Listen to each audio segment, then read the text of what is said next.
Hey guys, I was trying to make a quick video because I want to make sure everybody understood what I was asking for them to do this weekend in their Skittles packet. So let's just go through the worksheet and I'll talk about it a little bit with you guys. And um, and if you have any issues with it, just go ahead and hit me up and remind or post to Google Classroom and I'll try to respond as quickly as I can. But remember, remind's usually the fastest way to get hold of me.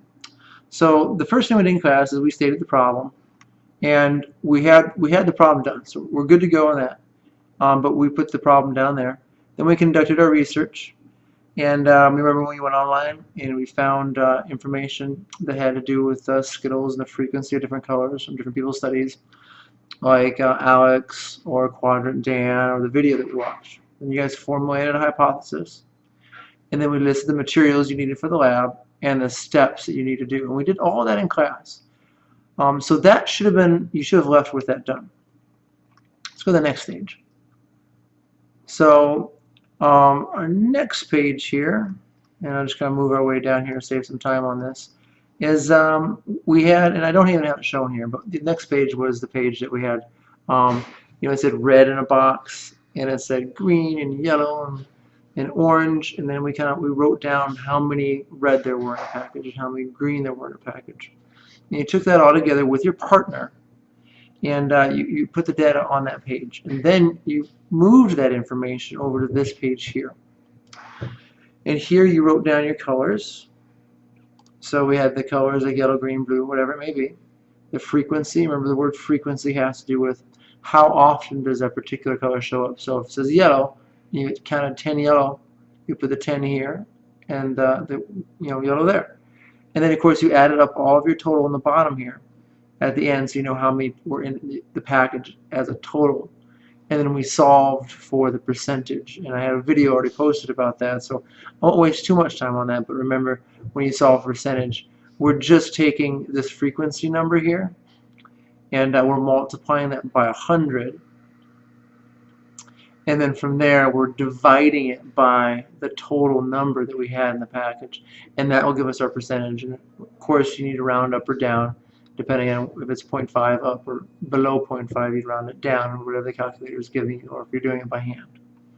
And then you copied your partner's information on this one. So when you left, you should have two Skittle packets, Skittle package 1 and Skittle package 2. Now I know there are a couple groups that may have only had one package. If that's the case, then we'll figure that out on Monday. But at the very least, you should have left with one package written down with all this information, because you ate it afterwards, so there's no going back.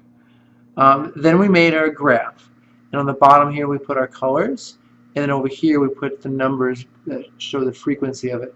Now most people didn't get above 20, so really if you did these like a 0 here and then increments of 3 on the way up, that pretty much was good for making a graph for everybody. But don't do increments of 5.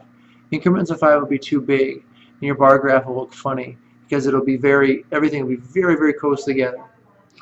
And remember here, like if this is red, let's say this is red color red, you'll have one bar graph that's in one color, represents package 1, and then right next to it, touching it, sharing a middle line, you have another bar graph going up showing the other package. And you can discern that right here by package 1 being a certain color, package 2 being a certain color here.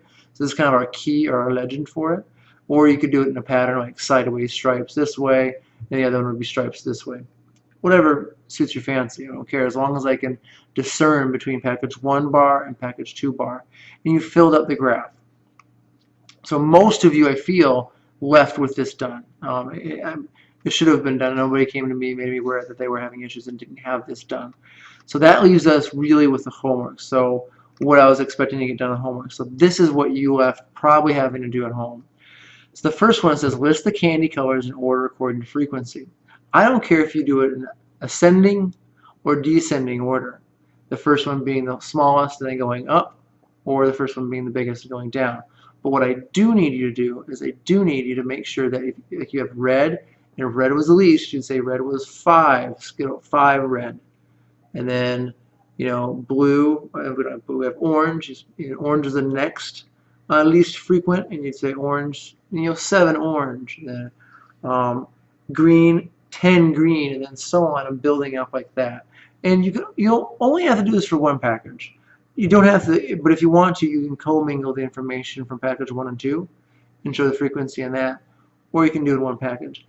I'm okay either way. It doesn't make a difference to me. So if you've already committed before you saw this video to doing it one way or the other, that's fine.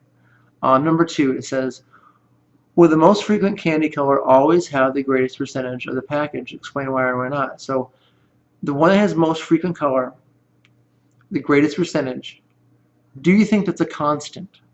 That in every single package you look at, is that always going to be the case? Or is that not a constant? Is that going to vary all the time? If you think it's constant, then support it with data and information that makes you believe that, and explain that to me. If you're saying no, it's not a constant, it's going to vary from package to package, then explain to me why and what evidence you feel supports you thinking that it's not a constant, that it varies. Number 3, were the total number of candies the same for each package? How can the company ensure that the total will be the same? So this is a yes or no. Yes, it was the same for each package, or no, it wasn't the same for each package. And then the second part is a two-part answer, two-part question. The second part, you need to give me your opinion and an idea of how they can ensure that each package has exactly the same number. And that's just using your creativity and remembering maybe a little bit about video. And I'd watch that video again online that we showed in the factory. There was kind of some bins where the Skittles were dropping in, and it kind of gave us an idea of what we all thought. Many of us in class, I thought, of that's how they're kind of separating the packages. And there was something about the way they kind of made those packagings that probably lended itself to maybe not being the same, potentially. You'd have to maybe watch it if you remember. 4, it says compare your data collected to another group's data, report any similarities or any differences. Number 4, you can't do at home. We're going to do that in class on Monday, so you can just leave that blank. 5, how do you think the color frequency are determined in the packaging? So what do you think determines one package having maybe more of this one particular color than another? If that's the case, maybe they're all the same, I don't know. But if you feel that your evidence is showing that different packages have different numbers of colors, and then it isn't constant with the numbers, what do you think lends itself to happening? Like, what's causing that? Number 6, how could you change the experiment next time? So how could we change up the experiment and have different variables? Like, what could we do that we could get the same information, but maybe do it in a different manner, using different things? I know I'm being very vague there. I don't mean to be vague, but if I say too much, then I'll tell you the answer to this. But how can you change the experiment next time to maybe improve it, and ideally to improve it? Kind of focus it on that way. Now draw conclusions at the bottom here. This has a couple of things sitting there. I'll go ahead and read it to you. It says, restate the problem and hypothesis, which you always should do in your conclusion. When you draw conclusions, you always say, my hypothesis was correct, or you say, my hypothesis was incorrect. And then you go on and telling me why it was incorrect, or you proceed on telling me why it was correct. But whatever you say, yes or no, your hypothesis being right or wrong, you still need to tell me why it was right or why it was wrong. You don't get off the hook by just saying, well, my hypothesis is wrong. The end. It doesn't work.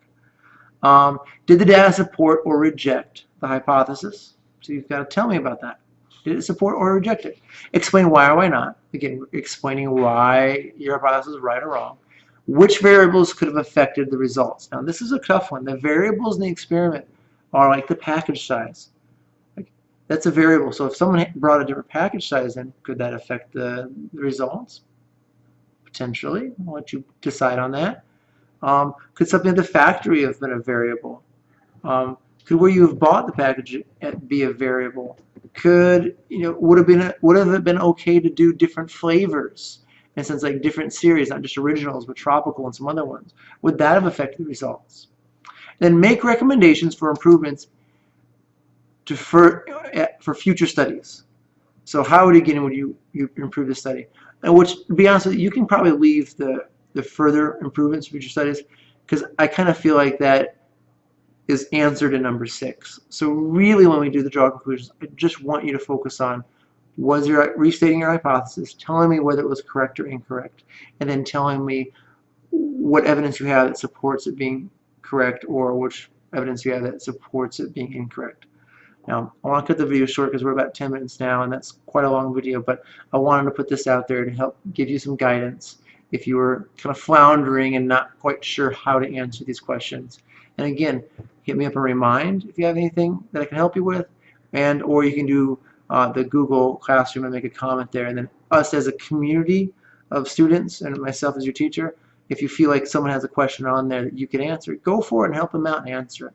And I look forward to seeing you guys in class, and I hope everybody has a great weekend. And take care.